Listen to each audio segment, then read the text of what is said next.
Our guest at the roundtable this week is our friend Mark Barie, who many of you will fondly remember as host of Mountain Lake Journal for several years here on Mountain Lake PBS. Welcome back. Good to see you. Thank you. Many others, of course, know you as a businessman, the founder and president of Cross Border Development Corporation in Rouse's Point, and along with a passion for local history, you are also a writer.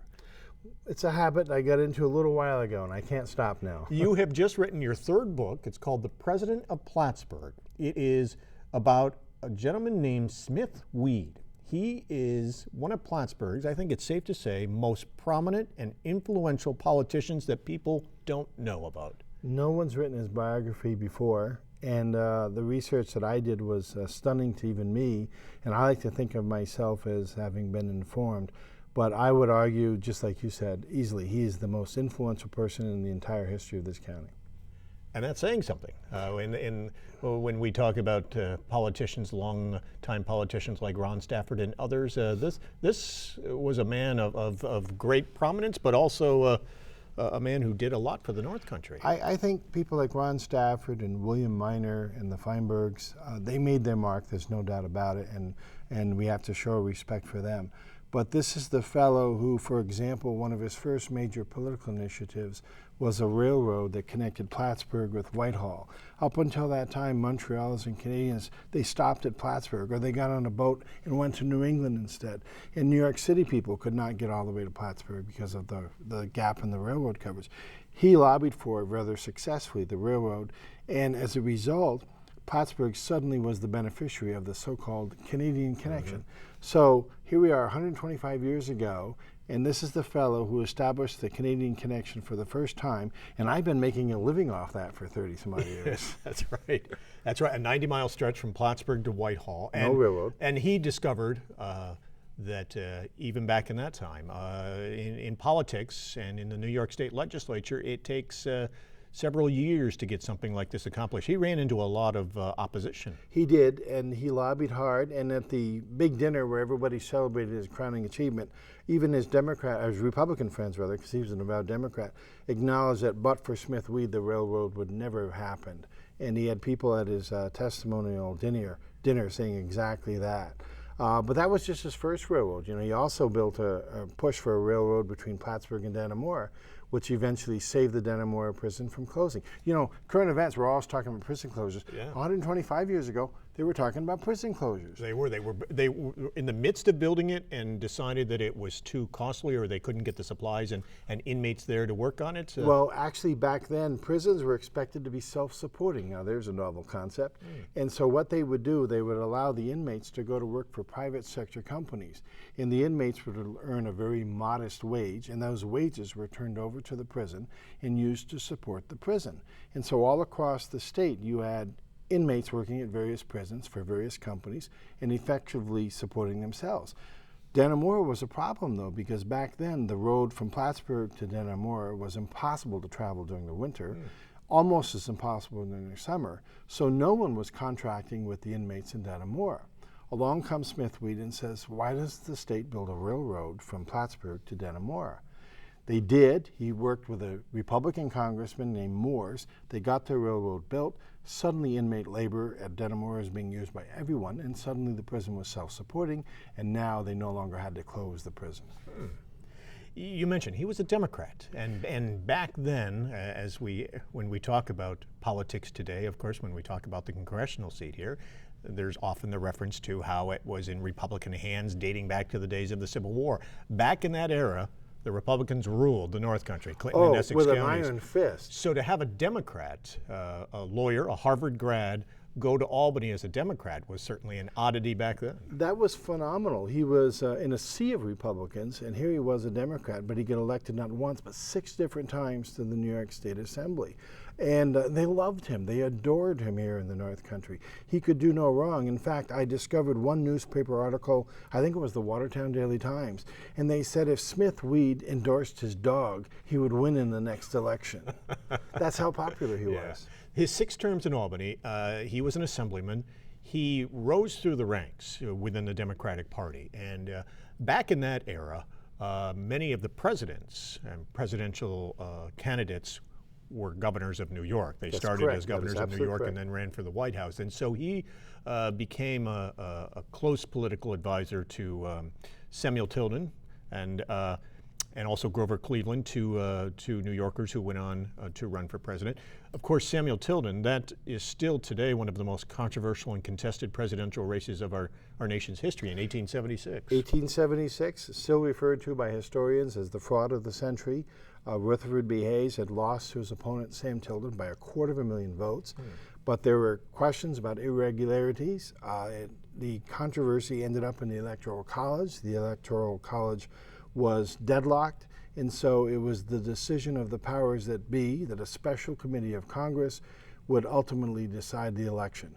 They ultimately voted along party lines, and they gave the presidency to their fellow Republican, Rutherford B. Hayes. The Democrat, Sam Tilden, had the election stolen out from under him. In the midst of all of that was none other than our Plattsburgh friend, Smith Weed. He was referred to as the face of fraud. He was accused of bribing South Carolina electors. That turned out to be false, by the way. But he later on in life confessed, at least thought about it, because he thought that the return of stolen goods was a noble pursuit. And he felt that Sam Tilden had the election stolen out from under him. But he was eventually exonerated. But this fellow, who was so honored for his character and his integrity and his honesty, found himself in the middle of the scandal and controversy of the century back then. An amazing person and a man of contradictions for that reason. And he got caught up in it. Certainly the Republican-leaning newspapers, the New York Herald and others, took him to task and accused him of wrongdoing and breaking the law and trying to buy votes for Tilden back then. So, as you mentioned, up to that point, he had really been viewed upon as a man of impeccable integrity within the assembly. Did that tarnish him, and did that stick with him? That was the first black mark, if you will, that he got for the first episode that left some scar tissue, so to speak. But it didn't really affect him here back home. The people loved him all the more in Clinton County because they knew what kind of person he was. But he certainly wasn't damaged goods politically. It wasn't that much later that he was offered the job of United States Treasury Secretary and turned it down. He regularly hosted presidents and governors and ambassadors at his home. He was not a political hot potato or liability by any means. And even in the following presidential election, which would be 1880, Sam Tilden was encouraged to run again because most of the American people felt at the time that he had been illegitimately denied the presidency. And so the American people didn't agree with what that special Congress committee did. And so I think Smith Weed more than survived as a result of that. He, at one point, looked to be a shoo-in to be a U.S. Senator, to be appointed U.S. Senator from New York. He ended up being stabbed in the back by a member of his own political party, another Democrat. Yeah, your historical recollection is very accurate. David Hill was the governor of the state of New York. He had promised the U.S. senatorship to Smith Weed after the incumbent U.S. senator had taken ill. And he kept the ruse up, so to speak, until the very last minute, and then decided to appoint himself as the U.S. senator. In fact, for a little while, the governor refused to abandon his chair as governor, kept on as U.S. senator, and for a while he was the governor's senator from New York.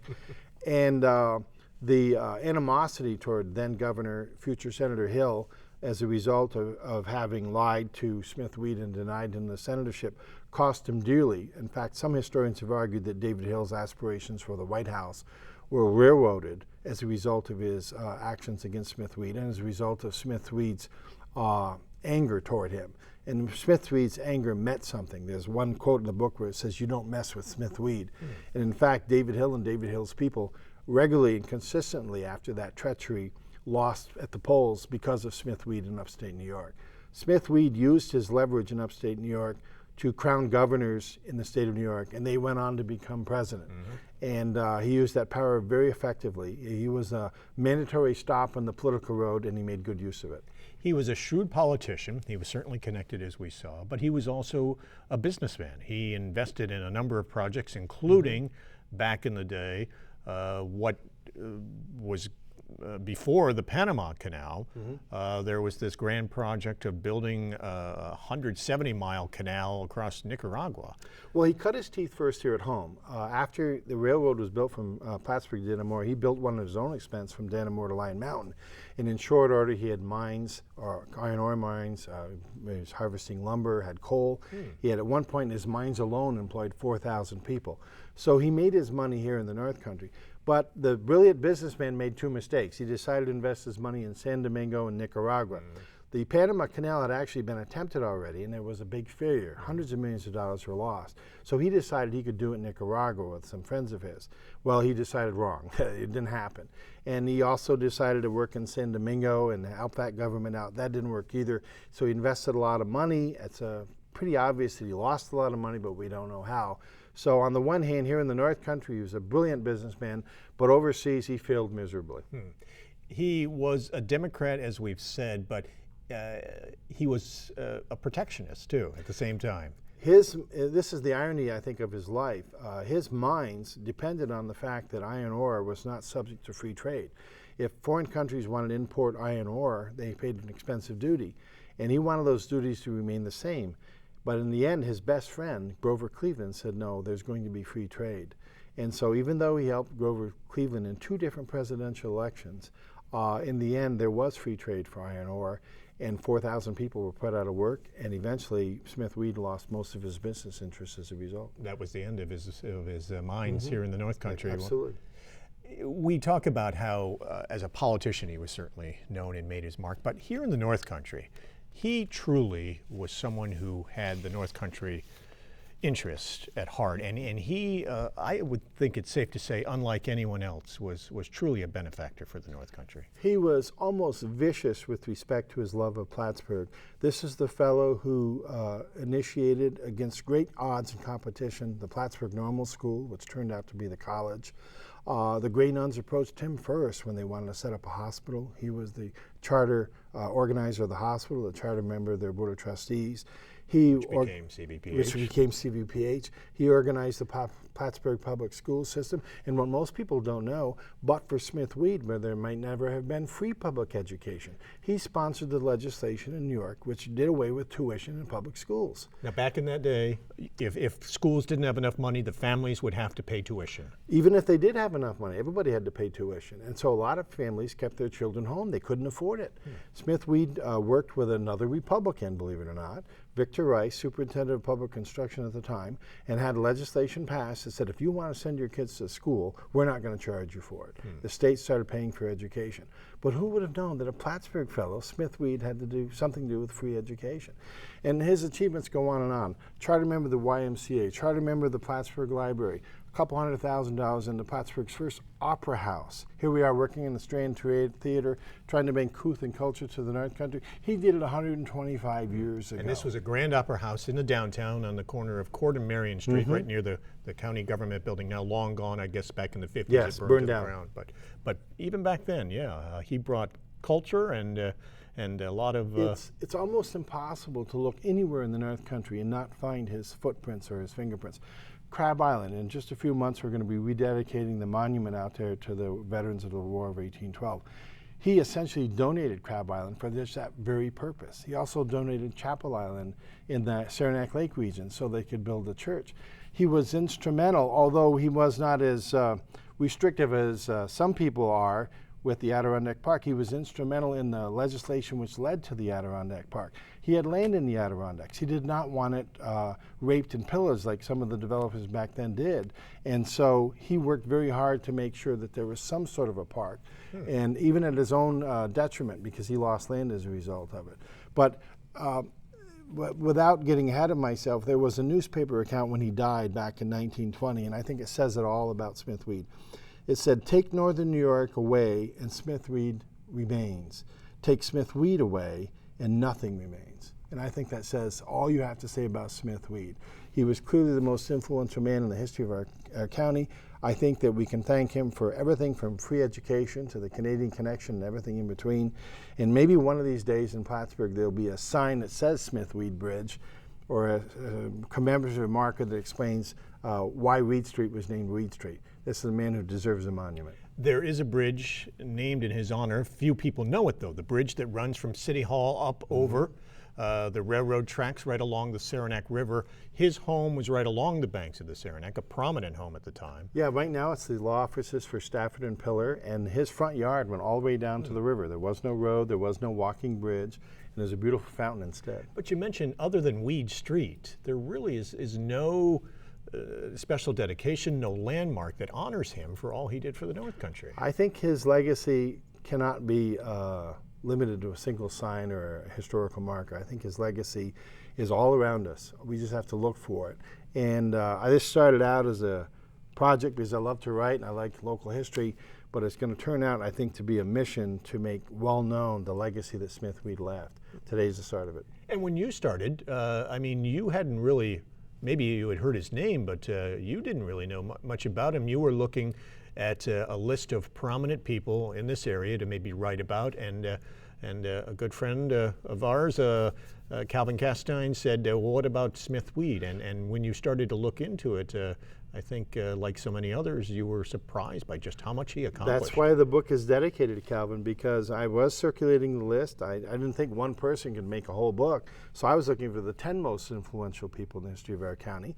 And he looked at my list and he said, where's Smith Weed? And I said, Smith who? And it took him 3 or 4 or 5 sentences to explain who Smith Weed was. It took me a whole book to tell you who he was. But I'm glad that Calvin came along, and I'm glad the book turned out as it is. It's a great story. And we need to touch on just a couple of other landmarks that he certainly had a hand in. He had a beautiful spot overlooking Lake Champlain on Bluff Point that he was going to build a home, and then he came up with another idea. Well, he talked to his friends at D&H. He invested some of his own money, and they built what was then called the Hotel Champlain, which turned out to be a summer residence for presidents, ambassadors, and U.S. senators. It put Plattsburgh on the tourism map long before tourism was popular. It became the gateway to the Adirondack Park. And then eventually, of course, it became Clinton Community College. One of the grand hotels of the Adirondacks. It certainly was a huge economic shot in the arm for this area. Absolutely. And some of the guests that he entertained and that he hosted under President Benjamin Harrison, his Secretary of War and the Commander of the Army at the time came for a visit, and he convinced them that perhaps Plattsburgh would be a good place for an Army outpost. You're absolutely right. That was probably the most surprising thing that I read. It talked about a conversation that Smith Weed had with the Secretary of the Army, and I think one of the top generals, at his home, that red brick building in the corner, and he said, you know, this would be a great place for an Army post. And in just a matter of days, he'd convinced him to take a look at the site. And so the Regimental Army Post was established at Plattsburgh, and the beginning of our military presence here in Plattsburgh was established. And it lives to this day, admittedly only in a museum, but think how many years we had the Air Force Base here, before that the Army Regiment. And it all started with Smith Weed, the Battle of 1812, of course, but Smith Weed in the end. I think a lot of people have always wondered why the Plattsburgh Barracks ended up where it did in the early 1900s, and now we know. Yeah, absolutely. Go to the corner of Shirley Avenue and the Smith Weed Bridge, and it all happened right there. That's amazing. His descendants, do we know of any living descendants? No, none at all. We searched, my wife is the genealogist in the family. We searched high and low. We could find nobody. He lost 2 of his sons at a very young age. One of his daughters never married. The other daughter married a good Republican, by the way, a judge. And that family line ended also. So no descendants that we know of. We're still looking for cousins, but I don't have any high hopes for that. It is. A great man's legacy lives on, but not through his family. The book, The President of Plattsburgh, and we should mention the title. The President of Plattsburgh comes from when he was starting out, a lawyer, and just getting involved in politics and working as an elected official in the village of Plattsburgh. That actually was the title. Yeah, very quickly. Back then, villages in the upstate New York were not electing mayors. They had presidents back then. And so he was pressed into service as the president of Plattsburgh. And when I found that out, I did some research, and I found several other villages also had presidents. And I thought that would be a catchy title. It would get people started a little bit. Say, the president of Plattsburgh, what's Barie talking about now? And the moniker kind of stuck. He didn't stay as president for very long. He had an unremarkable term of office. They immediately pressed him into service as the New York State Assemblyman from Clinton County. Maybe they knew something that we didn't. Well, and quite fitting that he be called the president of Plattsburgh, because I think in many people's eyes and many historians' eyes now, as they read this and learn all he did, I think it's quite fitting that he lived up to the title. Right. The book available in local bookstores here in the Plattsburgh area and also online. Mark Barie, Amazon.com. a wonderful read, and thank you for stopping by. Good to see you. Thanks for having me. Great to be back.